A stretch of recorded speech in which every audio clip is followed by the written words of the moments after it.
কি গো দাদা, আজকে বেচা কেনা কেমন চলছে তোমার? নিশ্চয়ই আজকে অনেক লাভ করেছো। আজকে তো বাজারে মানুষের অভাব নেই। না রে ভাই, কি লাভ করব? প্রতিদিন যা হয় আজকে তার থেকেও কম হয়েছে। আর জানোই তো, আবার তেমন বেচা কেনা হয় না। তাহলে আমার 2 কেজি পটল দাও তো। এই নাও ভাই, এখানে 2 কেজি রয়েছে। এখানে 2 কেজি আছে নাকি? না তুমি আমাকে মিথ্যে কথা বলছো? দেখে তো মনে হয় না এখানে 2 কেজি রয়েছে। আমি সত্যি কথাই বলছি। আমি মিথ্যে কথা বলবো কেন, তুমি বলো তো? আমার তো বিশ্বাস হয় না। এখানে দেখে মনেই হয় না যে এখানে 2 কেজি পটল আছে। তুমি আবার মাপ দাও। এবার দেখেছো তো, একদম 2 কেজি আছে।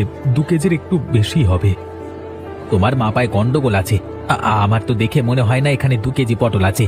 তাই তোমাকে আমি 2 কেজির দাম দেব না। আমি তোমাকে দেব 1 কেজির দাম। এটা তুমি কেমন কথা বলছো? আমি তোমাকে 2 কেজি পটল দিয়েছি, তুমি আমাকে 2 কেজি দাম দেবে না কেন? 1 কেজির দাম কেন দেবে? কারণ আমার কাছে মনে হচ্ছে এখানে 1 কেজি পটল রয়েছে।